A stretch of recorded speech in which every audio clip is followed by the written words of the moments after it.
Pernah nggak sih kalian kepikiran apa arti sebenarnya dari kadih dan kapah?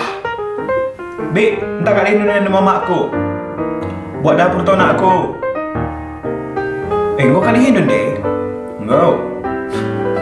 Jangan kali hindai. Dapur kau andai. Siangkan kan? Oh kapah. Kau mah kadih kini sekadih ini lah kadih. Wih, ini naring ini sekadih. Saling mengerti. Kaki dukurun deh. Kadih kapah. Kadih kula idah.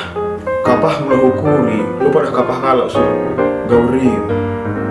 Cipera kali maksudnya. Atau kemarin pas gue pulang ke Indonesia, gue sama nyokap ke pasar kaget beli mie. Pas di sana nyokap bilang, oh apa? Jangan apa kali mie-nya. Lakar kadihka. Nah pas mie-nya datang nyokap gue bilang, nah gini kan enak. Jadi kayak ada Gertina ya. Aku bingung.